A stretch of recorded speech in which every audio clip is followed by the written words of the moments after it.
জান আমার বউ কেন রাগ করছে আমার সাথে, এত শ্রদ্ধা সম্মান নিয়ে কথা বলতো কেমন লাগে বলো, নাহলে তো আমি এখনই আসতাম। ঠিক আছে, এখন আসলে আমার আর রোজা থাকবে না। জান আমার বউ কেন রাগ করছে আমার সাথে, এত শ্রদ্ধা সম্মান নিয়ে কথা বলতো কেমন লাগে বলো, নাহলে তো আমি এখনই আসতাম। আমার জাস্ট বুকটা ভেঙে গেছে। এইভাবে মানুষ বিজয় উদযাপন করে। আসল নাম মোহাম্মদ নজরুল ইসলাম, যাকে আপনারা চেনেন আসিফ নজরুল নামে। মোহাম্মদ নজরুল ইসলাম নাম পাল্টে যেভাবে আসিফ নজরুল হয়েছেন, ঠিক একইভাবে খোলস পাল্টে এক এক সময় এক এক পাত্রে হাজির হয়েছেন। পাত্র আলাদা হলেও পাত্রী হিসেবে আসিফ নজরুল সবখানে ফিট। কতটা ফিট সেটা জানতে আজকের পুরো অনুসন্ধান। আসিফ নজরুল স্যার, তুমি আসলে কার? কথায় আছে প্রয়োজনীয়তাই উদ্ভাবনের জনক। আসিফ নজরুল স্যারকে নিয়ে আজকের অনুসন্ধানটাও প্রয়োজনের প্রেক্ষিতেই করতে হয়েছে। অনেক জরুরি ইস্যুর মাঝেও আসিফ নজরুল স্যারের ইস্যুটাকে প্রাধান্য দিতে হয়েছে, কারণ তার হাতে আমাদের ভবিষ্যৎ গড়ার দায়িত্ব দিয়েছি আমরা। ইতিহাস গড়ার পথে যাত্রা করা ট্রেনের চালক যদি ভুল পথে যাত্রা করে, তাহলে এই জাতি আর কখনোই গন্তব্যে পৌঁছতে পারবে না। আসিফ নজরুল ওরফে নজরুল ইসলামকে সামনে রেখে সুখের স্বপ্ন নিয়ে 18 কোটি যাত্রী যে ট্রেনে চেপে বসেছি, সেই ট্রেন ভবিষ্যতে কোন দিকে যাবে সেটা অনুমান করতে চালকের অতীত সম্পর্কে একটু জেনে আসা বাঞ্ছনীয়। আসিফ নজরুলের অতীত কেমন সেটা জানার আগে ভারতীয় গোয়েন্দা সংস্থা বাংলাদেশে কিভাবে তাদের অপতৎপরতা চালায় সেটা একটু বুঝে আসতে হবে। বাংলাদেশের রয়ের প্ল্যান অনুযায়ী মোট 3টি লেয়ার কাজ করে। প্ল্যান এ সরাসরি ভারতের পক্ষে ঘোষণা দিয়ে কাজ করা, যেটা গেল 15 বছর আওয়ামী লীগ এবং হিন্দুরা করেছেন। রাষ্ট্রীয় গুরুত্বপূর্ণ প্রতিষ্ঠানগুলোতে বড় বড় পদ পদবি নিয়ে এরা সরাসরি ভারতের এজেন্ডা বাস্তবায়ন করেছে বাংলাদেশে। এমনকি শেখ হাসিনা নিজে ঘোষণা দিয়ে ভারতের পক্ষে কাজ করার কথা স্বীকার করেছেন। আমরা ভারতকে যে দিয়েছি সেটা ভারত সারা জীবন মনে রাখবে।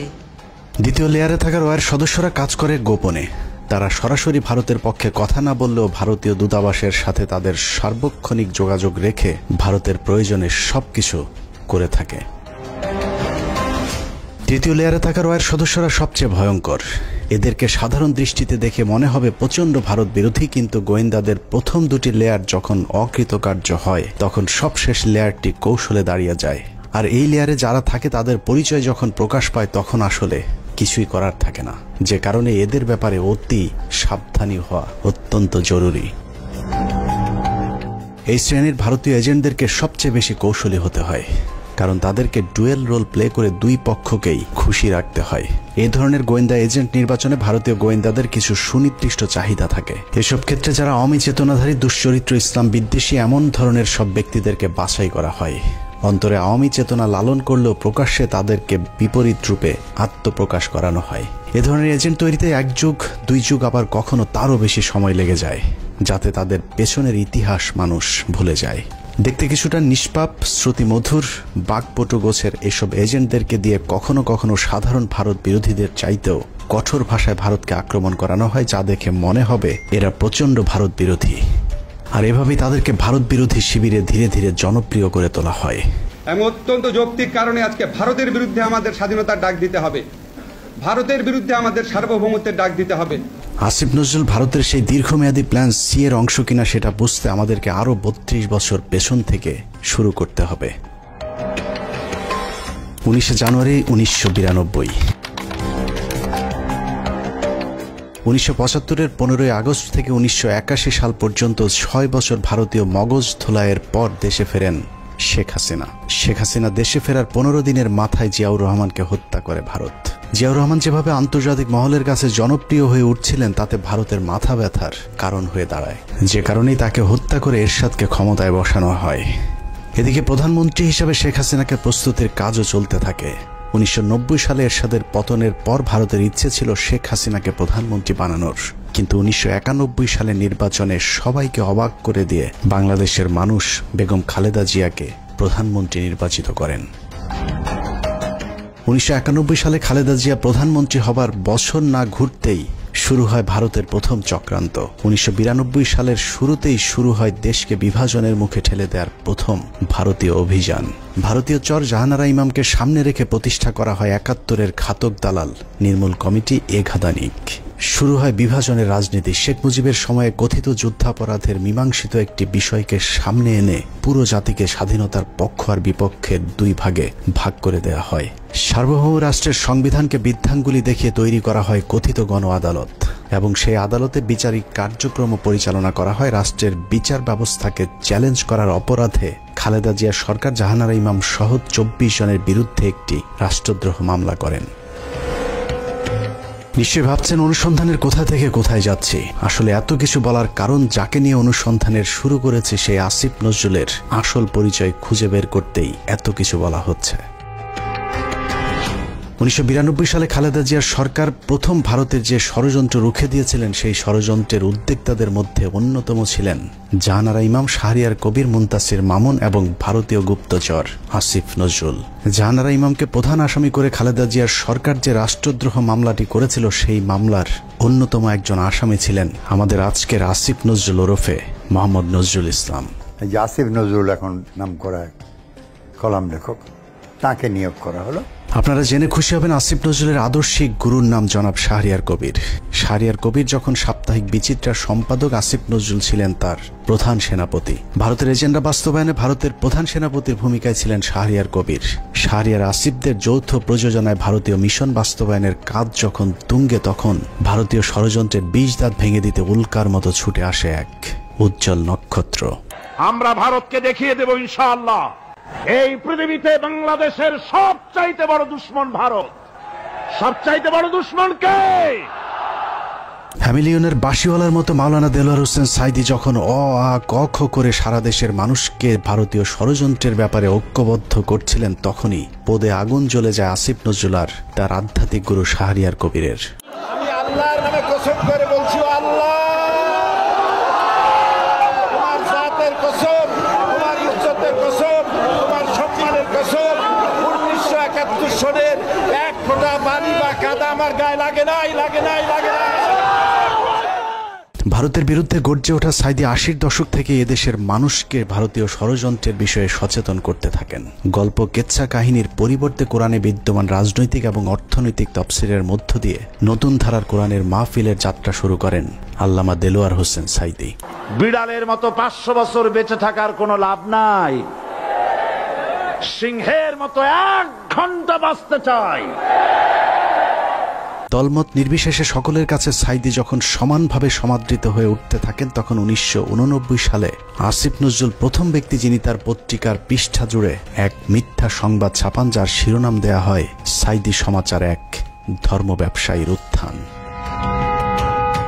বিশাল সেই সংবাদের কয়েকটি লাইন পড়লে আসিফ নজরুল কত বড় মাপের একজন মিথ্যুক, প্রতারক এবং হলুদ সাংবাদিক ছিলেন সেটার কিঞ্চিত প্রমাণ পেয়ে যাবেন। লেখার শুরুতেই সাংবাদিক আসিফ নজরুল লেখেন, মাওলানা দেলোয়ার হোসেন সাইদি বিরোধী সাম্প্রতিক গণবিক্ষোভের মধ্য দিয়ে এদেশে মৌদুদিবাদ এবং ধর্ম ব্যবসার রাজনীতির অগ্রহণযোগ্যতা আবারও প্রমাণিত হয়েছে। সিলেট, ঢাকা, চট্টগ্রাম সহ দেশের বিভিন্ন স্থানে জামাতের মঞ্চনায়ক সাইদির বিরুদ্ধে স্বতঃস্ফূর্তভাবে জনমত গড়ে উঠেছে। পিরোজপুরের এই মাওলানার জীবনে বিতর্কের সূচনা আগে থেকেই। শর্ষিনা মাদ্রাসায় 5ম ক্লাসের ছাত্র থাকাকালীন অবস্থায় জামাত রাজনীতি সংশ্লিষ্ট থাকার সন্দেহে তাকে মাদ্রাসা থেকে বের করে দেওয়া হয়। তারপর তিনি লেখেন, শর্ষিনা মাদ্রাসার পর তিনি খুলনা আলিয়া মাদ্রাসায় ভর্তি হন। সে মাদ্রাসা থেকে তিনি কামেল পাশ আদৌ করেছেন কিনা এ নিয়ে দেশের আলেম সমাজের প্রচুর সন্দেহ রয়েছে। দেশের শতাধিক আলেম এ বিষয়ে সত্যতা প্রমাণের জন্য সাইদের প্রতি একাধিকবার চ্যালেঞ্জ ছুড়ে দিলেও দেলোয়ার হোসেন সাইদি নাকি কখনোই সেই চ্যালেঞ্জ গ্রহণ করেননি। সাইদির ইসলাম শিক্ষার পরিপূর্ণতা নিয়ে প্রশ্ন থাকলেও তার কণ্ঠ চটলতা এবং শ্রোতা আকর্ষণ ক্ষমতা বরাবরই দ্বিধাহীনভাবে স্বীকৃত। বিভিন্ন টকশোতে ব্যক্তিগত আক্রমণ করার বিরুদ্ধে সবক দেয়া আসিফ নজরুল তার সেই লেখায় দেলোয়ার হোসেন সাইদিকে চরমভাবে ব্যক্তিগতভাবে আক্রমণ করেছিলেন। তিনি লিখেছেন, বিভিন্ন সূত্রের দেয়া তথ্য অনুযায়ী স্বাধীনতা যুদ্ধের আগেই কণ্ঠ সম্পদকে অবলম্বন করে সাইদি পিরোজপুরের গড়ের হাটে সুর করে আতর, তসবিহ, ধর্মীয় পুস্তক বিক্রি করে জীবিকা নির্বাহ করতেন। এরপর গুরুত্বপূর্ণ দুটি লাইন আছে, সেই লাইনগুলো আপনাদেরকে জানানোর আগে আসিফ নজরুল দেলোয়ার হোসেন সাইদিকে নিয়ে সম্প্রতি একটি বক্তব্য দিয়েছেন, সেটা দেখে আসা যাক। একমাত্র দেলোয়ার হোসেন সাইদি ছাড়া আমার জানা মতে আর কি, বাকি সবারই আপনার যতটুকু আমি পড়াশোনা করেছি ইনভলভমেন্ট ছিল। হঠাৎ করে দেলোয়ার হোসেন সাঈদীকে নির্দোষ দাবি করা আসিফ নজরুল 1986 সালে কি বলেছিল সেটা তার সেই লেখাতেই রয়েছে। আসিফ নজরুল প্রথম ব্যক্তি যিনি দেলোয়ার হোসেন সাঈদীকে যুদ্ধাপরাধী হিসেবে অভিযুক্ত করেছিলেন। তিনি লিখেছেন, সাঈদী স্বাধীনতা যুদ্ধের সময় পাক হানাদার বাহিনীর প্রত্যক্ষ সহযোগিতায় লিপ্ত ছিলেন। তিনি ধর্মের দোহাই দিয়ে গনিমতের মাল হিসাবে গড়েরহাট বন্দরের হিন্দু সম্প্রদায়ের বাড়িঘর লুট করেছেন এবং মদন নামে একজন হিন্দু ব্যবসায়ীর দোকান ঘর ভেঙে দিয়ে নিজের বাড়িতে নিয়ে গেছেন বলেও দাবি করেছেন আসিফ নজরুল। মুক্তিযুদ্ধের পর সাঈদী দীর্ঘ সময় পালিয়ে থাকেন এবং 10 বছর পর নাকি নিজ গ্রামে আসেন। পুরো লেখার শুরু থেকে শেষ পর্যন্ত পুরোটাই সাঈদী সম্পর্কে যা কিছু বলা হয়েছে সব ডাহা মিথ্যা। আর এই হচ্ছে আসিফ নজরুলের সাংবাদিকতার নমুনা। আসিফ নজরুল নিজের খোলস পাল্টানোর সময় মাঝে একবার এই লেখার ব্যাখ্যা দিয়েছিলেন, যেখানে তিনি বলেছিলেন শাহরিয়ার কবিরের দ্বারা প্রভাবিত হয়ে নাকি তিনি সাঈদী সম্পর্কে এসব লিখেছিলেন। কিন্তু এটা শুধু একটা চুরি কিংবা ছিনতাইয়ের ঘটনা নয়। এই লেখার মাধ্যমে দেলোয়ার হোসেন সাঈদীর বিরুদ্ধে যুদ্ধাপরাধের অভিযোগ উঠতে শুরু করে এবং তারই ফলশ্রুতিতে আওয়ামী লীগ সরকার দেলোয়ার হোসেন সাঈদীকে আটক করে এবং দীর্ঘ 1 যুগ জেলখানায় বন্দী থাকার পর শাহাদাত বরণ করেন দেশবরেণ্য এই আলেম। আসিফ নজরুলের এক লেখায় একজন নিষ্পাপ মানুষের জীবন কেড়ে নিয়েছে। অতএব দেলোয়ার হোসেন সাঈদীর হত্যাকাণ্ডের জন্য আসিফ নজরুল প্রত্যক্ষভাবে দায়ী। আসিফ নজরুল যে আগাগোড়া একজন চেতনাধারী লোক সেটা গণজাগরণ মঞ্চের সময়ও প্রমাণিত হয়েছে। আসিফ নজরুলের নাকের ডগায় গণজাগরণ মঞ্চের নামে বাংলাদেশের বিচার ব্যবস্থাকে গণধর্ষণ করা হলেও আসিফ নজরুল গণজাগরণ মঞ্চের ব্যাপারে একদম টু শব্দ পর্যন্ত করেননি। বস্তুত শাহবাগের গণজাগরণ মঞ্চ সেই আসিফ নজরুলদেরই ঘাতক দালাল নির্মূল কমিটির ফসল।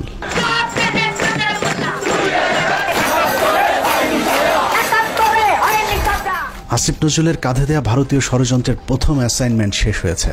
আসিফ নজরুল নিজেকে পাল্টে এখন ভারত বিরোধী আর আওয়ামী বিরোধী প্রমাণের চেষ্টা করে যাচ্ছেন। মাঝে হজ করে এসেছেন, রোজাও রাখেন, রোজার মাঝে পরকিয়া করতে গিয়ে কাপড়ও নষ্ট করেন।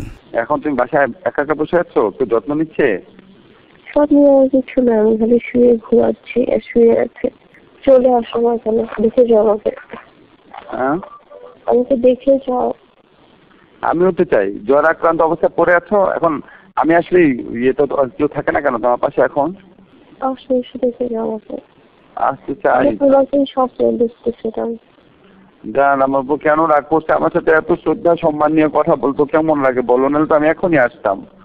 চলে আসো, এখন তো আসবে না বাসায়। তোমার গাড়ি নাই? না, গাড়ি নাই। তুমি আসো না, কেউ আসবে না। এখন বাসার মধ্যে একটু জানলেই লাগছে আসতে। আচ্ছা ঠিক আছে, এখন আসলে আমার রোজা থাকবে না। আরেকজনের বউয়ের জ্বরে সেবার হাত বাড়িয়ে দেওয়া সমাজ সেবক আসিফ নজরুল যে এখনো ভারতীয় জ্বর, চলুন তার আরো প্রমাণ দেখা যাক। রমনা বটমূল সারা দেশে সিরিজ বোমা হামলা, নারায়ণগঞ্জ গ্রেনেড হামলা থেকে শুরু করে বাংলাদেশে ভারতীয় গোয়েন্দা সংস্থার যে কটি বড় চক্রান্ত হয়েছে তার মধ্যে একটি 21শে আগস্ট গ্রেনেড হামলা। কতটা সূক্ষ্মভাবে 21শে আগস্টের ঘটনা ঘটিয়েছে তা নিয়ে আমাদের একটি অনুসন্ধান চলছে, যা কিছুদিনের মধ্যেই প্রকাশ করা হবে। সম্প্রতি 21শে আগস্টের মামলা থেকে তারেক রহমান সহ বিএনপির সব আসামিদেরকে অব্যাহতি দেওয়া হয়েছে। তার মানে বিএনপি এই ঘটনার সাথে জড়িত নয়। অথচ এই আসিফ নজরুলের স্বভাব সুলভ জোরালো ভঙ্গিতে বলেছিলেন 21শে আগস্ট গ্রেনেড হামলার জন্য দায়ী বিএনপি এবং ওই ঘটনাটি ধামাচাপা দেওয়ার জন্যও নাকি বিএনপি চেষ্টা করেছিল। বিএনপি কি এই হত্যার ঘটনা 21শে আগস্ট আক্রমণের ঘটনা ধামাচাপা দিতে চেয়েছে? অবশ্যই চেয়েছে। তারা জঘন্য রকম ভাবে ধামাচাপা দিতে চেয়েছে, হাস্যকর ভাবে ধামাচাপা দিতে চেয়েছে। এখন প্রশ্ন হলো আসিফ নজরুলের বক্তব্য কোনটা সঠিক? বিএনপি দোষী নাকি বিএনপি নির্দোষ? যদি এখন বিএনপির চাপে তারেক রহমানকে অব্যাহতি দিয়ে থাকে তাহলে তার পদত্যাগ করা উচিত। আর যদি আগের বক্তব্য মিথ্যা হয় তাহলে সেই মিথ্যা তিনি কার পরামর্শে বলেছিলেন সেই জবাব জনগণের সামনে দিতে হবে। আসলে আসিফ নজরুল আগে যা বলেছিলেন সেটাই তার আসল চরিত্র। এখন তিনি যা করছেন সেটা তার অভিনয়। উপরে উপরে নিজেকে আওয়ামী এবং ভারত বিরোধী প্রমাণের জন্য রক্ত গরম করার কথা বললেও আসিফ নজরুল আসলে একজন ভারতীয় জ্বর এবং তিনি যা কিছু করেন সবকিছু ভারতীয় থিঙ্ক ট্যাঙ্ক, ডেইলি স্টার এবং প্রথম আলোর অফিস থেকেই করানো হয়। অনেকেরই মনে হতে পারে আসিফ নজরুল আগে খারাপ থাকলেও এখন ভালো হয়ে গিয়েছেন, কিন্তু চলুন দেখা যাক আসিফ নজরুল আসলেই ভালো হয়েছেন কিনা। আমার জাস্ট বুকটা ভেঙে গেছে। এইভাবে মানুষ বিজয় উদযাপন করে। আপনার পলিটিক্যাল অপোনেন্টের উপর আপনার রাগ থাকতে পারে, আপনার পুলিশের উপর রাগ থাকতে পারে, এই জন্য এইভাবে নির্বিচার হামলা করা হবে। 5 তারিখ বিজয়ের পর আসিফ নজরুলের প্রথম ভিডিও বার্তা ছিল আওয়ামী লীগের প্রতি সমবেদনা জানিয়ে। আওয়ামী লীগকে বাঁচাতে তার কাকুতি দেখে মনে হয়েছে নিজ দলের নির্যাতিত মানুষের পক্ষে দাঁড়িয়েছেন আসিফ নজরুল। অথচ তার কয়েক ঘন্টা আগেও প্রায় 2000 মানুষকে নির্মমভাবে হত্যা করেছে এই আওয়ামী লীগেরই সন্ত্রাসীরা। একটা ঘটনা যেন আর না ঘটে। আমার প্রতি যদি আপনাদের বিন্দুমাত্র ভালোবাসা থাকে, যাদের ভালোবাসা থাকে, তারা এই কাজ করবেন না। আসিফ নজরুল সেই উপদেষ্টা যার কার্যালয় থেকে শেখ মুজিবের ছবি নামাতে সবচেয়ে বেশি সময় লেগেছে। আসিফ নজরুলের বাসায় প্রায় 2 মাস পালিয়েছিলেন সামন্তলাল সেন, যিনি জ্বালাও পোড়াও নাটকের মূল হোতা। আসিফ নজরুল তার চাচা শ্বশুর জাফর ইকবালকে আটক না করে দেশ থেকে পালিয়ে যেতে সুযোগ করে দিয়েছেন। অথচ 5 তারিখের 1 সপ্তাহ আগে যিনি আন্দোলনকারী ছাত্রদেরকে পাকিস্তানি রাজাকার বলে সরকারকে ছাত্র হত্যায় উস্কে দিয়েছিলেন। আসিফ নজরুল খুনের মামলার আসামি আনোয়ার হোসেন মঞ্জুকে পুলিশ আটক করার 1 ঘন্টার মাথায় ছেড়ে দিতে বাধ্য করেছিলেন। এই ঘটনায় আসিফ নজরুল তার এক সাংবাদিক বন্ধুর মাধ্যমে 5 কোটি টাকা নগদ ঘুষ নিয়েছিলেন। ঘটনাটি তদন্ত করলেই বেরিয়ে আসবে আসিফ নজরুলের তদবিরে আনোয়ার হোসেন মঞ্জু ছাড়া পেয়েছিলেন কিনা। অথচ মঞ্জুর ইত্তেফাক পত্রিকা গেল 15 বছর হাসিনার দালালি করেছে এবং আন্দোলনের সরাসরি ছাত্রদের বিরুদ্ধে অবস্থান নিয়েছিল ইত্তেফাক পত্রিকা। আসিফ নজরুল সেই উপদেষ্টা যার ইশারায় সাবের হোসেন চৌধুরী সহ একের পর এক আওয়ামী লীগের হত্যা মামলার আসামিরা জামিনে ছাড়া পাচ্ছেন। সূত্র জানিয়েছে প্রতিটি জামিনে আসিফ নজরুল মোটা অঙ্কের টাকা নিচ্ছেন। সব শেষ ঝিনাইদহের বিচারক জামিন দিতে না চাইলে তাকে ছুটিতে পাঠানোর ভয় দেখিয়ে ঝিনাইদহের আওয়ামী লীগের সাবেক এমপিকে জামিন দিতে বাধ্য করেন আসিফ নজরুল। ঝিনাইদহে নাশকতা ও হত্যা মামলায় গ্রেপ্তার আওয়ামী লীগের সাবেক 2 সংসদ সদস্যকে অন্তর্বর্তীকালীন জামিন দিয়েছে আদালত। আসিফ নজরুলের চাপে বিভিন্ন থানায় মামলা নিতে গড়িমসি করছে পুলিশ। কারণ আসিফ নজরুল গণহারে আসামিদের বিরুদ্ধে মামলা না দেওয়ার জন্য আওয়ামী লীগের পক্ষে দাঁড়িয়েছিলেন। তার দাবি শত শত মানুষের বিরুদ্ধে মামলা দেয়া যাবে না। অথচ আন্দোলনের সময় আওয়ামী লীগের হাজার হাজার সন্ত্রাসীরা ছাত্র হত্যায় অংশ নিয়েছিল। অথচ আসিফ নজরুল গণহারে মামলার বিপক্ষে। ঢালাও মামলার একটা খুব মারাত্মক একটা প্রকোপ দেশে দেখা দিয়েছে। এটা আমাদেরকে অত্যন্ত বিব্রত করে। এরই মধ্যে যেসব হত্যা মামলা হয়েছে তার অধিকাংশ আসামিকে ধরার কোনো তৎপরতা নেই। প্রায় সবখানে আওয়ামী লীগের লোকজন যেভাবে বুক ফুলিয়ে ঘুরে বেড়াচ্ছে তাতে মনে হচ্ছে এ যেন দেখার কেউ নেই। 15ই আগস্ট জাতীয় দিবস বাতিল করা হয়েছিল, সেই রায় স্থগিত করা হয়েছে আসিফ নজরুলের নির্দেশে। সবচেয়ে ভয়ঙ্কর বিষয় হলো যে ছাত্রদের প্রতিনিধি হিসাবে আসিফ নজরুল উপদেষ্টার পদ বাগিয়ে নিয়েছেন। সেই ছাত্রদের কতজন জুলাই হত্যাকাণ্ডে নিহত হয়েছিলেন তাদের সংখ্যাও এখন পর্যন্ত সঠিকভাবে গণনা করা হয়নি। যারা আহত হয়েছিল তাদেরও খোঁজ নিচ্ছে না সরকার। উন্নত চিকিৎসার অভাবে আহত অনেকেই মৃত্যুর দিকে এগিয়ে যাচ্ছে। অথচ আগস্টেই বলা হয়েছিল তাদেরকে উন্নত চিকিৎসার জন্য বিদেশে পাঠানো হবে। বাস্তবে এখন পর্যন্ত একজনকেও বিদেশে পাঠানো হয়নি উন্নত চিকিৎসার জন্য। আমার এই শরীরে আমি কি করতে পারবো? যার হাত নাই সেই শরীরে কি করতে, যার পা নাই তার সে এখানে দেখেন চোখে অনেক গুলি আছে। আমার এলাকাতে আমার ছোট ভাই আমার একসাথে আন্দোলন করছে, ওর মাথার ভিতরে এখনো 2টা গুলি আছে। ইস্তিহাক না, ও কি করবে? আমাদের পুনর্বাসনের একটা ব্যবস্থা করা উচিত। কি কথা আছে টাকা তো কি কথা আছে ওগুলা? আমরা কি উন্নয়নের, আমরা কি আর কি দেশ সংস্কারের অংশ না? এদেরকে এইভাবে অমূল্য, এদেরকে টিস্যু হিসাবে এখন ফেলে দেওয়া হয়েছে। টিস্যু, এরা এখন টিস্যু। আমিও আন্দোলনে ছিলাম, হয়তো আল্লাহ আমার শরীর সুস্থ রাখছে, আমি আল্লাহর কাছে লাখো শুকরিয়া করি। কেন লাখো শুকরিয়া করি জানেন? কারণ কি আমি যদি গুলি খেতাম, আমি যদি আহত হইতাম, কেউ দেখতে আসতো না আমাকে, কেউ দেখতে আসতো না আমাকে। আজকে এদের প্রত্যেককে আজকে এখানে দাঁড়ায় তাদেরকে আন্দোলন করতে হচ্ছে। কেন তারা আন্দোলন কেন করবে? বিডিআর হত্যাকাণ্ডের মূল রহস্য উদ্ঘাটনে একটি কমিশন গঠন করার কথা থাকলেও সেটা এখনো পর্যন্ত করা হচ্ছে না। জানা যায় আসিফ নজরুলের প্রভাবে আটকে আছে বিডিআর হত্যাকাণ্ডের তদন্ত কমিটি গঠন। আমি major Mohammad Zahidi Ahsan Habib, retired, BDR হত্যাকাণ্ডের একজন প্রত্যক্ষদর্শী। বহুদিন আগে থেকে শুনে আসছি বিডিআর হত্যাকাণ্ডের পুনর্বিচার শুরু হবে, কিন্তু আজ পর্যন্ত কোনো অগ্রগতি দেখতে পাইনি। এই পিলখানা হত্যাকাণ্ড, যে পিলখানা হত্যাকাণ্ডের সাথে সরাসরি আওয়ামী সরকার বা ভারতীয়রা জড়িত ছিল, সেই পিলখানা হত্যাকাণ্ডের বিচারের কোনো অগ্রগতি এখনো নাই। গত 4 মাস 4টি ডেট পড়ার পরেও তারা মুক্তি পায় নাই। কোর্ট বিভিন্ন অজুহাতে জামিন শুনানি দীর্ঘায়িত করছেন। এদিকে পিলখানা হত্যাকাণ্ডে বলির পাঠা বিডিআর জওয়ানদের মামলায় 5 তারিখের পর 3টি জামিন শুনানি হয়েছে। প্রথমটিতে আসিফ নজরুল পিপি নিয়োগ দেওয়ার সময় পায়নি, দ্বিতীয় শুনানির একদিন আগে পিপি নিয়োগ দেওয়া হলেও পিপি নাকি মামলার নথি দেখার সময় পাননি, আর তৃতীয় শুনানিতে নথি পড়ার জন্য আরও কয়েকদিন সময় চেয়েছেন রাষ্ট্রপক্ষ। এভাবেই হাইকোর্ট দেখানো হচ্ছে দেশপ্রেমিক জওয়ানদেরকে। ৫ তারিখের পর এরই মধ্যে 2 জন বিডিআর জওয়ানের জেলখানায় রহস্যজনক মৃত্যু হয়েছে। এতে বিডিআরের অন্য সদস্যরাও আতঙ্কে আছেন বিডিআর হত্যাকাণ্ডের ঘটনা ধামাচাপা দিতে তাদেরকেও ধীরে ধীরে অসুস্থতার নামে হত্যা করা হতে পারে। একইভাবে তারেক রহমানের মামলাগুলোতেও নানাভাবে জটিলতা তৈরি করে রাখা হয়েছে। এখনও লুৎফুজ্জামান বাবরকে ছাড়ার কোনো খবর নেই। এক মহান দেশপ্রেমিক সেনা কর্মকর্তা মেজর জেনারেল রেজ্জাকুল হায়দারকে এখনও মামলার দোহাই দিয়ে জেলে আটকে রাখা হয়েছে। দেখে মনে হচ্ছে আসিফ নজরুল আর প্রথম আলোর জন্যই ছাত্ররা স্বাধীনতা এনেছিল। এখনো কয়েক হাজার আলেম জেলখানায় বন্দী, কৃত্রিম জটিলতা সৃষ্টি করে তাদের জামিন শুনানির সুযোগও দেওয়া হচ্ছে না। ডিজিটাল সিকিউরিটি অ্যাক্টের মামলায় হাসিনা সরকারের আমলে যারা জেলে গিয়েছিলেন তাদের অধিকাংশ এখনো পর্যন্ত জেলখানায় বন্দী আছেন। ভাবুন তো, তাদের জন্য কি স্বাধীনতা আসেনি? এখন প্রশ্ন হলো, বিদ্রোহী সরকারের বিদ্রোহী কাজী নজরুল ইসলামের ভূমিকায় অবতীর্ণ হওয়া আসিফ নজরুল তাহলে করছেটা কি? চলুন দেখা যাক আসিফ নজরুল কি করছে। 17 মে 2021। রাষ্ট্রীয় গুরুত্বপূর্ণ নথি অনুমতি ছাড়া ছবি তোলা ও সংগ্রহের অভিযোগে প্রথম আলোর জ্যেষ্ঠ প্রতিবেদক রোজিনা ইসলামকে শাহবাগ থানায় সোপর্দ করেছে স্বাস্থ্যসেবা বিভাগ। সাংবাদিক রোজিনা ইসলামকে কারাগারে পাঠিয়েছে ঢাকার সিএমএম আদালত। বাংলাদেশের ইতিহাসে প্রথমবারের মতো জাতীয় সংবাদপত্রের একজন সাংবাদিক চুরির দায়ে আটক হয়েছিল। চোরের নাম প্রথম আলোর সাংবাদিক রোজিনা ইসলাম। স্বাস্থ্য খাতে লুটপাট আর দুর্নীতির সাথে জড়িত রোজিনাকে মনে করা হয় স্বাস্থ্য খাতের মাফিয়া। রোজিনার ভাগ ছাড়া স্বাস্থ্য মন্ত্রণালয়ে কোনো প্রকল্প বাস্তবায়ন করা একদম অসম্ভব। মন্ত্রণালয়ে রোজিনার চেয়ে তার ভাই আর স্বামীর ক্ষমতা নাকি আরও অনেক বেশি। স্বাস্থ্য মন্ত্রণালয়ে কেউ তার কথার বাইরে গেলেই তার বিরুদ্ধে নিউজ করার হুমকি দিয়ে ঠান্ডা করে রাখা হয়।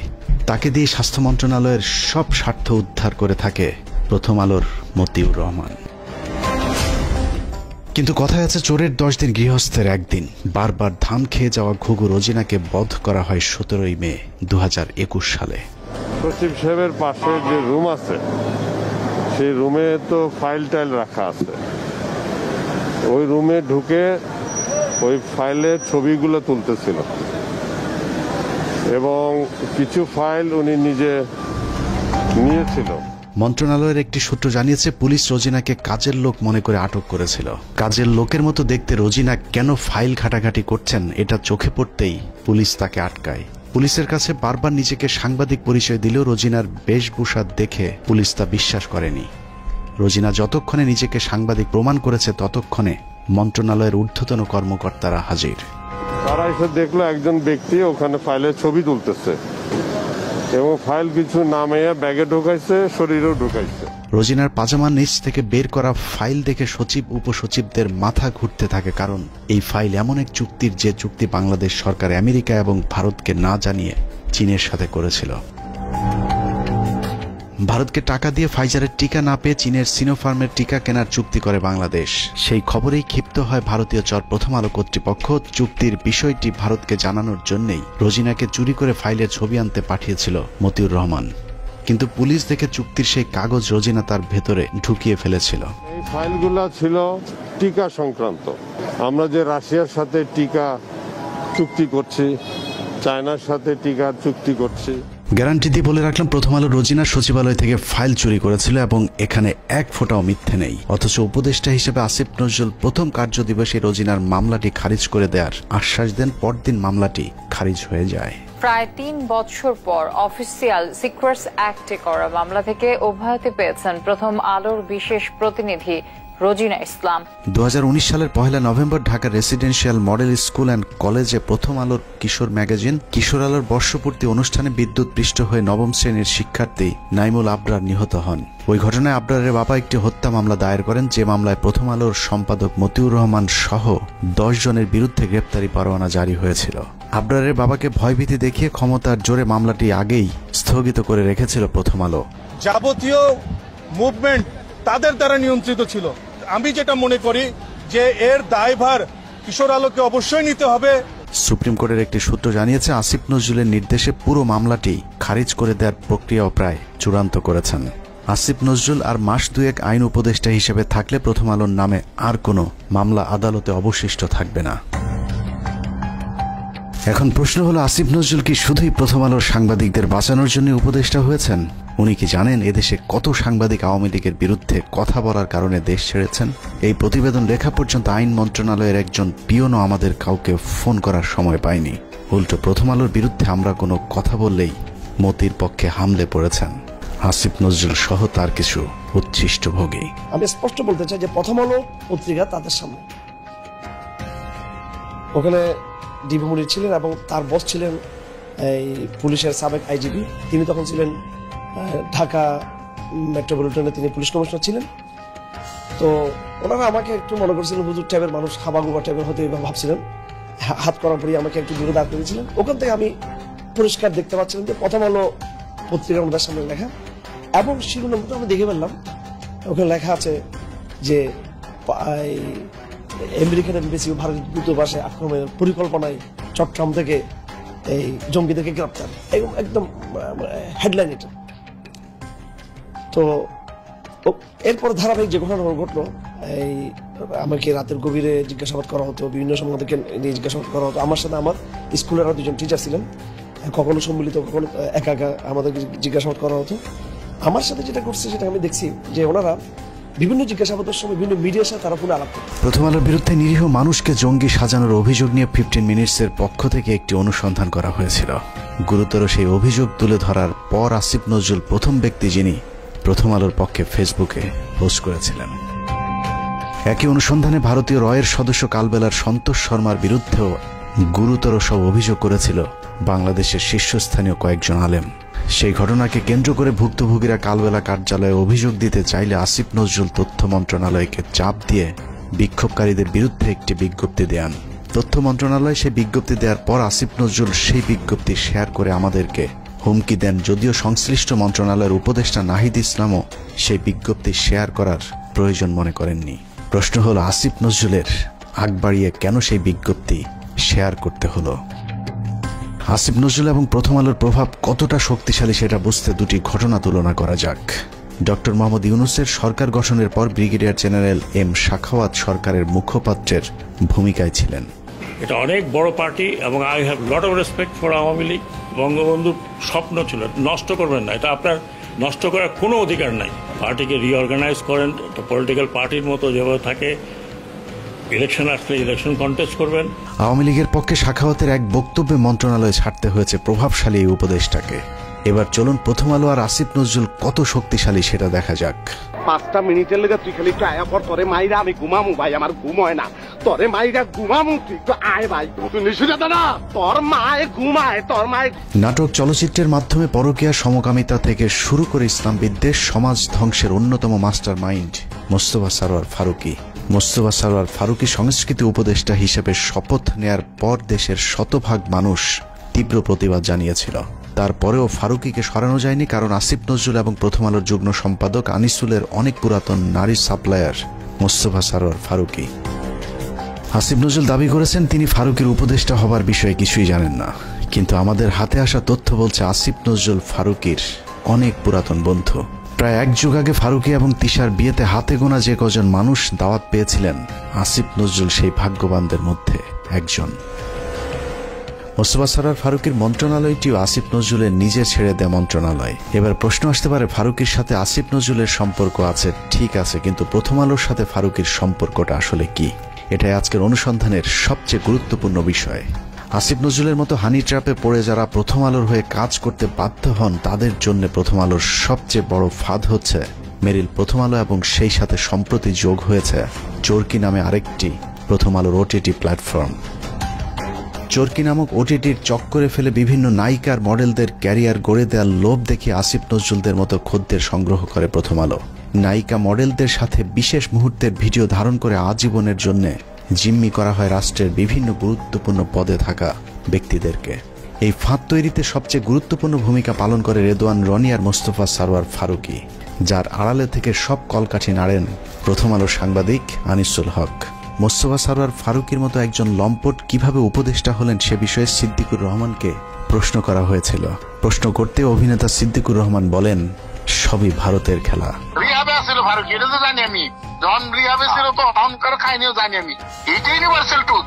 সালারা দেখবি যে মানুষটাকে 90% মিডিয়ার মানুষ তাদের বিরোধী, 10% তার পক্ষের লোক পাওয়া যাবে কিনা সন্দেহ। সেই মানুষটা আমি পুরো অবাক হয়ে গেলাম। সরে তার বানাইছে প্রথম আলো, এটা তো প্রথম আলো, বেসিক্যালি প্রথম আলো, বুঝছি? এই লিস্টটা প্রথম আলো। উইকিপিডিয়ার তথ্য অনুযায়ী ট্রান্সকম গ্রুপের মালিকানাধীন মিডিয়া স্টার লিমিটেডের অধীনে প্রথম আলোর মাধ্যমে পরিচালিত চরকি নামক প্রতিষ্ঠানটির প্রধান পরিচালনা কর্মকর্তা রেদওয়ান রনি, আর চরকিতে সবচেয়ে বেশি কন্টেন্টের যোগানদাতা মোস্তফা সরওয়ার ফারুকী। নারী খেকো আনিসুল, ফারুকী আর রনি 3 মাফিয়ার হাতে জিম্মি হয়ে আছে বাংলাদেশের মিডিয়া জগৎ। প্রথম আলো চক্রের ফাঁদে পা দিয়ে অনেক অভিনেত্রী অন্ধকার জগতে জড়িয়েছে, আবার যারা তাদের ফাঁদে পা দিতে রাজি হয়নি তাদেরও ক্যারিয়ার ধ্বংস হয়ে গিয়েছে। তো আজকাল তো দেখা যাচ্ছে শেখ হাসিনার তারাইয়া যেই জিনিসটা হয়েছে, সেখানে সেই উপদেষ্টারা মানে উচ্ছিষ্ট করছে দেশটাকে। যেমন ফারুকীর জন্য যখন এই ডক্টর ইউনূস বাইরে গেল, রাস্তাঘাট ভাইঙ্গা মানে শেখ হাসিনার মতে তার বয়দায় করতে চাইছে, সে নির্লজ্জভাবে নতুন উপদেষ্টাদের সাথে শপথ নিয়ে চাকরি করা শুরু করলেন, একদিনও চাকরি মিস করেন নাই। এই ফারুকী তো একটা সময় দেখতাম গাঞ্জা ছাড়া কিছু খায় না, হ্যাঁ।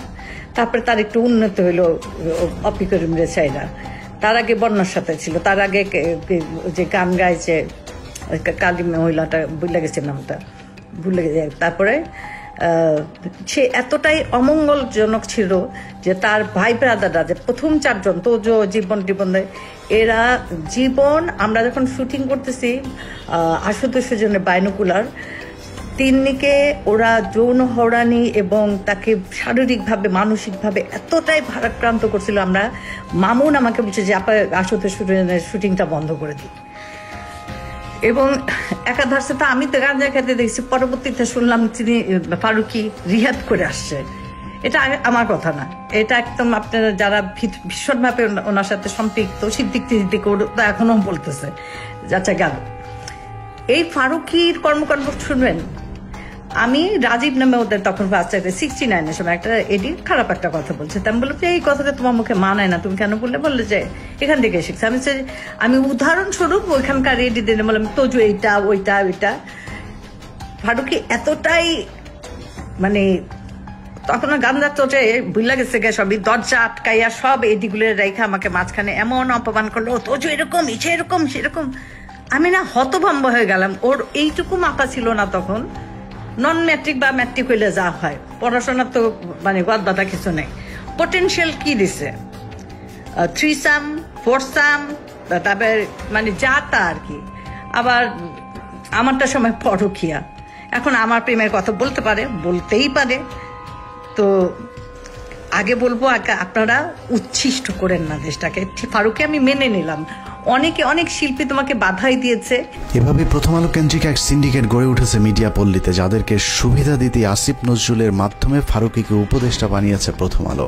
যে কারণে হানি ট্র্যাপের শিকার আসিফ নজরুল সারা জীবন গণতন্ত্রের পক্ষে কথা বলেও গোটা দেশের মানুষের মতামতকে উপেক্ষা করে ফারুকীকে উপদেষ্টা করে রাখতে বাধ্য হন। বর্তমান সরকারের প্রথম আলো চক্রের আরেক গুরুত্বপূর্ণ সদস্য প্রধান উপদেষ্টার প্রেস সেক্রেটারি শফিকুল আলম। 5 আগস্টের আগে কখনো শফিকুলের নাম কেউ শুনেছেন কিনা তার সন্দেহ আছে। তারপরেও 15 বছর হাসিনার বিরুদ্ধে চুপ থাকা শফিকুল হঠাৎ করেই রং পাল্টে হয়ে গেলেন বিদ্রোহী সাংবাদিক। ডক্টর মোহাম্মদ ইউনূসের ভারত বিরোধী পলিসির কারণে শফিকুল আলম এখন ভারতের বিরুদ্ধে কথা না বললেও তিনি সরকারের ভেতরে বসেই ভারতের এজেন্ডা বাস্তবায়ন করছেন। 5 আগস্টের 4 দিন পর 9 তারিখে বাংলাদেশে হিন্দু নির্যাতনের মিথ্যে অভিযোগ তুলে শাহবাগে হিন্দুদের যে সমাবেশ হয়েছিল, সেই সংবাদ এএফপিতে প্রচার করে তিনি প্রথম বাংলাদেশে হিন্দু নির্যাতনের বিষয়টি আন্তর্জাতিক স্বীকৃতি দিয়েছিলেন, যে বিষয়টি তিনি ফেসবুকে পোস্ট করেছেন। এছাড়া রাহুল আনন্দের বাড়িতেও আন্দোলনকারীরাই নাকি অগ্নি সংযোগ করেছে এমন মিথ্যা গুজবও তিনি তার ফেসবুকে ছড়িয়েছিলেন। ডক্টর ইউনূসের আদেশ মান্য করতে ইদানিং শফিকুল হিন্দুদের উপর নির্যাতনের বিষয়টি অস্বীকার করলেও প্রেস সেক্রেটারি হবার আগ পর্যন্ত তিনি হিন্দু নির্যাতনের মিথ্যা গুজব তার ফেসবুকে প্রচার করেছেন, যা এখনো তার ফেসবুক ওয়ালে গেলে পাওয়া যায়। শফিকুলের আসল পরিচয় জানতে তার কিছু পুরাতন ফেসবুক পোস্ট দেখলেই চলবে। 2020 সালে শেখ মুজিবের ব্যবহৃত জিনিসের প্রদর্শনীতে গিয়ে মুজিবের পছন্দের কালো কোট পরে ছবি পোস্ট করেছিলেন শফিক। অতীতে আওয়ামী প্রীতি এবং ইসলাম বিদ্বেষী এরকম অনেক পোস্ট রয়েছে শফিকুলের ফেসবুকে। 5 তারিখের পরেও অভ্যাসজনিত কারণে নিজের মুজিব প্রেম এবং ইসলাম বিদ্বেষী চিন্তার বহিঃপ্রকাশ ঘটছে তার বিভিন্ন লেখনীতে। 5 তারিখ শেখ মুজিবের মূর্তি ভাঙার ভিডিও শেয়ার করে শেখ মুজিবকে ইন্ডিপেন্ডেন্ট হিরো আখ্যা দিয়েছিলেন কথিত আওয়ামী বিরোধী সাংবাদিক শফিকুল আলম। আগস্টের 9 তারিখে শেখ মুজিবের নামের পরিবর্তে হযরত ইব্রাহিম আলাইহিস সালামের নামে এক্সপ্রেসওয়ের নাম পরিবর্তনে বেজায় কষ্ট পেয়েছিলেন শফিকুল আলম। শফিক লিখেছিলেন, শেখ মুজিবের নামের পরিবর্তে ইব্রাহিম আলাইহিস সালামের নাম দেওয়াটা একটা ফাজলামো। যারা মুজিবের নামের জায়গায় ইব্রাহিম আলাইহিস সালামের নাম চেয়েছেন তাদের বিচারের দাবি করে শফিকুল আলম লিখেছিলেন, যদি নাম পরিবর্তন করতেই হয় তাহলে ইব্রাহিমের নামের পরিবর্তে যোগেন্দ্রনাথ মণ্ডলের নাম দেয়া হোক। 15 বছর শেখ হাসিনা লুটপাটের উদ্দেশ্যে করা কোনো প্রকল্প নিয়ে শফিকের এত খারাপ লাগেনি যতটা মডেল মসজিদ করাতে লেগেছে। বিটিভির টকশোতে গিয়ে শফিক ক্ষোভ জানিয়ে বলেছেন, মডেল মসজিদ কেন বানাতে হবে? এই যে সরকারি ব্যয় আমার এত 560টা মসজিদ কেন করতে হবে? আমাদের মসজিদের কি অভাব পড়ছিল? বিএনপির ব্যাপারেও চরম বিদ্রোহী শফিকুল আলম। 5 তারিখের পর বিএনপি 3 মাসের মধ্যে নির্বাচন চাইলে শফিকুল বলেছিলেন, বিএনপি হাসিনাকে ক্ষমতা থেকে নামায়নি, অতএব বিএনপির কথা মতো তত্ত্বাবধায়ক সরকার তাদের মেয়াদ নির্ধারণ করবে না। সবকিছুর পর এখানেও প্রশ্ন আসতে পারে, প্রথম আলোর সাথে শফিকুল আলমের সম্পর্কটা কি? শফিকুল আলম সবশেষ এএফপির বাংলাদেশ ব্যুরো চিফ হিসাবে কাজ করেছেন। প্রধান উপদেষ্টার প্রেস সচিব হওয়ার আগে তার জায়গায় তিনি প্রথম আলোর জঙ্গি বিষয়ক বিশেষ সাংবাদিক সাবিহা আলমকে বসিয়ে এসেছেন। যেই সাবিয়ার বিরুদ্ধে 15 মিনিটসের অনুসন্ধানে দেখানো হয়েছিল কিভাবে তিনি মেজর জিয়াউল হকের বাবাকে হুমকি দিয়ে মিথ্যে জবানবন্দি নিয়েছিলেন। আপনি বলছেন যে জিয়া হচ্ছে একরোখা এবং ধর্মান্ধ ছিল, এই বক্তব্যগুলি আপনি কোন পরিস্থিতিতে দিচ্ছেন? তখন যে পরিস্থিতি ছিল ওই পরিস্থিতির শিকার হয়ে আমি এটা বলতে পারি। এটা না হলে আপনাদের ওইটা মানে অত্যাচার হয়ে যেত, আমিও তো হয়তো আয়না করে থাকতেন। উনি বললো যে আমি সাংবাদিক ও news I report against something, মানে উনি নাকি উনি বিশেষ সাংবাদিক বলে যে জানেন আপনার কিন্তু ক্ষতি হতে পারে, দেখো আমি একটু চেক করতেছি, বুঝলেন? মানে যদি আমি মানে ওনার পক্ষে আনসার না করি প্রথম আলোর মতিউরের আরেক বন্ধু টিআইবির নির্বাহী পরিচালক ইফতেখারুজ্জামান, তাকে বসানো হয়েছে দুদক সংস্কার কমিশনের চেয়ারম্যানের পদে। 75 বছর বয়সী ইফতেখারুজ্জামান এক স্বৈর শাসক হিসেবে নিজের পদ আঁকড়ে বসে আছেন টিআইবিতে, যেখানে তার নিজের বিরুদ্ধে অভিযোগ রয়েছে টিআইবির রিপোর্ট জালিয়াতির। যেহেতু সরকারের সাথে ডক্টর ইফতেখারুজ্জামান বা টিআইবির যে নির্বাহী পরিচালক, ওনার সাথে কিন্তু সরকারের উচ্চ পর্যায়ে একটা ধর্মমরম বা যোগাযোগ আছে। বিশেষ করে তখনকার প্রধানমন্ত্রী খুব প্রভাবশালী উপদেষ্টা জনাব এসটি ইমাম ও ঘর রিজভী বলা যায় উনি খুব স্নেহভাজন ছিলেন। এখন অনেকটা বলা যায় এই সম্পর্কের কারণে আওয়ামী লীগ সরকার বা শেখ হাসিনার সরকার যাতে করে কোনো প্রকার ব্যয়কায়দা না পড়ে এবং টিআইবিও যেন ঝুঁকিতে না পড়ে বা শেখ হাসিনার বিরাট ভাজন না হয়, তখন উনি যে কাজটা করেছেন এই রিপোর্টটাকে তামাদি করে দিয়েছেন, উনি প্রকাশ না করার জন্য সিদ্ধান্ত নিয়েছিলেন। এবং এই রিপোর্টটা যদি প্রকাশ পেত তাহলে বাংলাদেশের মানুষ, বাংলাদেশের জনগণ এবং বাংলাদেশের বিভিন্ন পর্যায়ে যারা আছে বা দাতা সংস্থাগুলো জানতে পারত যে বাংলাদেশে উচ্চ পর্যায়ে কিভাবে দুর্নীতিগুলো সংগঠিত হয়, আয়োজিত হয় এবং দুর্নীতির যে সাথে যুক্ত যারা মানে বলা যায় প্লেয়ার বা খেলোয়াড়, তারা কিভাবে সেখানে খেলে, কার কি রোল থাকে এবং সেটার প্রভাব কি আমাদের দেশবাসী খুব ভালোভাবে জানতে পারত। টিআইবির সাবেক কর্মকর্তা রেজাউল করিমের করা কয়েকটি রিপোর্ট সহ বিগত আওয়ামী সরকারের বিরুদ্ধে করা গুরুত্বপূর্ণ কয়েকটি রিপোর্ট গায়েব করে দিয়েছিলেন ইফতেখারুজ্জামান। ইফতেখারের মাধ্যমে প্রথম আলো আসিফ নজরুল গং তাদের পছন্দের দুর্নীতিবাজ এক কর্মকর্তাকে দুদকের চেয়ারম্যান বানানোর অপতৎপরতা শুরু করেছেন। ইফতেখারুজ্জামানের নেতৃত্বে সংস্কার কমিশনের নামে কালক্ষেপণ করে দুর্নীতিবাজদের সম্পত্তি বিক্রি এবং হস্তান্তরের সুযোগ করে দেওয়া হয়েছে, অথচ অত্যন্ত সৎ এবং নীতিবান হিসেবে পরিচিত সাবেক বিচারক মোতাহার হোসেনের নাম প্রস্তাব করা হলেও আসিফ নজরুল সেটা আটকে রেখেছেন, কারণ মোতাহার হোসেনকে তিনি তারেক রহমানের ঘনিষ্ঠজন মনে করেন। আসিফ নজরুলের সাফ কথা, তারেক রহমানের ঘনিষ্ঠ কেউ দুদকের চেয়ারম্যান হতে পারবে না। 71 টিভির টকশো রিজার্ভ আলোচক, জঙ্গি বিশেষজ্ঞ, ভারতীয় আরেক রয়ের এজেন্ট ডেইলি স্টারের সাংবাদিক গোলাম মর্তুজা।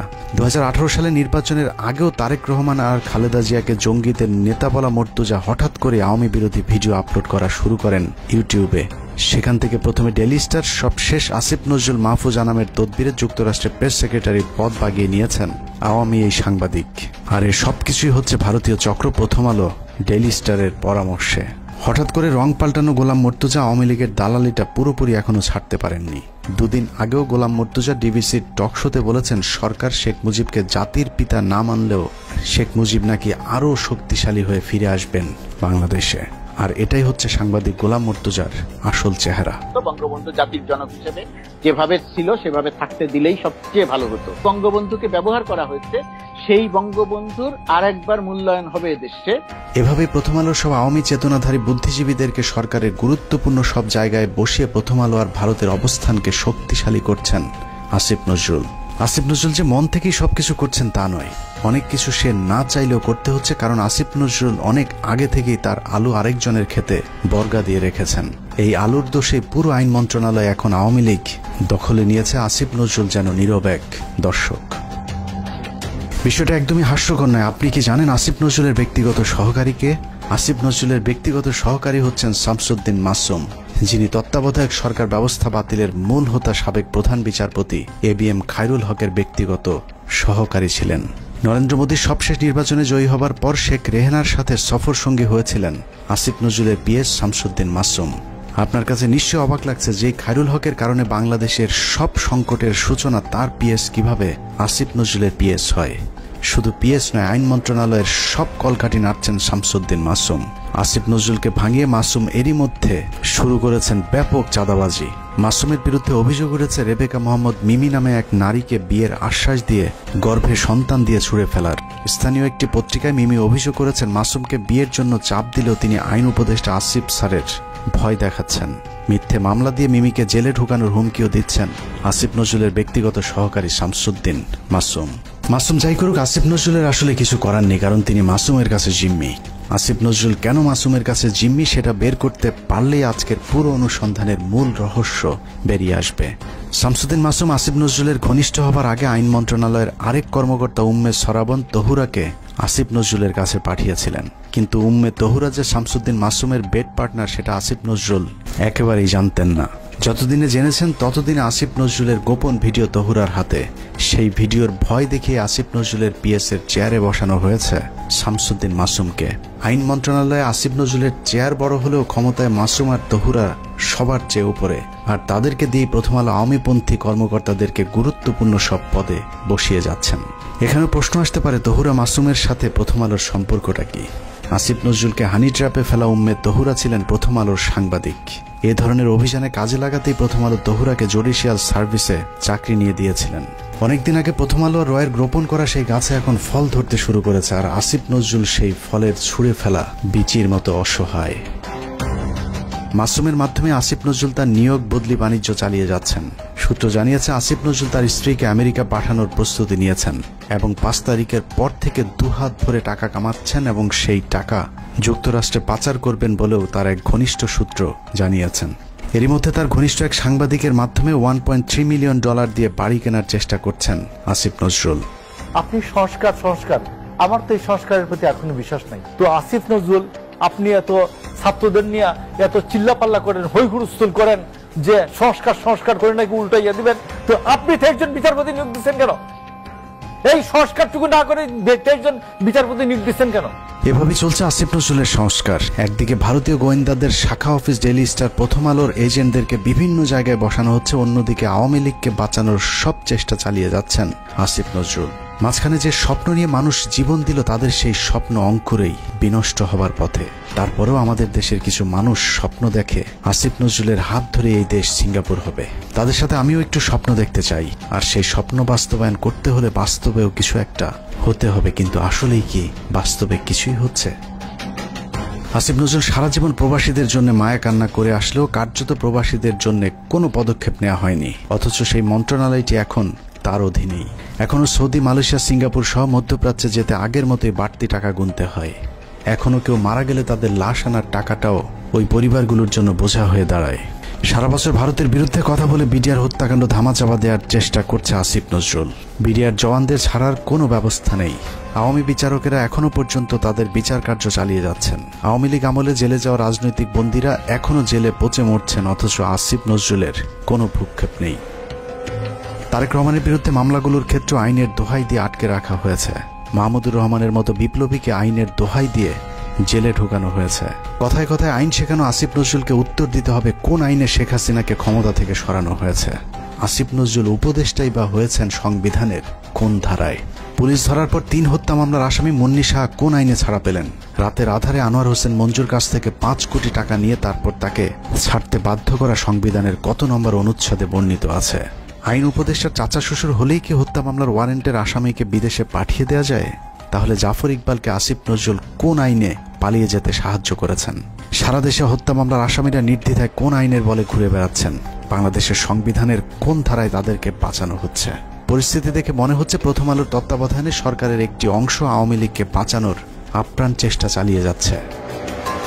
এত কিছুর পরও বিএনপি জামায়াতের এক শ্রেণীর নেতারা প্রথম আলো ডেইলি স্টারকে বাঁচাতে তাদের পাশে গিয়ে দাঁড়িয়েছে, অথচ 15 বছরে বাংলাদেশকে জঙ্গি রাষ্ট্র বানানোর কারিগর এই প্রথম আলো। শুধু বাংলাদেশ নয়, খালেদা জিয়া এবং তারেক রহমানকে জঙ্গিদের নেতা হিসাবে সারা পৃথিবীর কাছে তুলে ধরেছে এই প্রথম আলো ডেইলি স্টার। 2024 সালে বলে রাখলাম, প্রথম আলোকে ভারত মুক্ত করতে না পারলে এদেশকে আবারও ভুগতে হবে।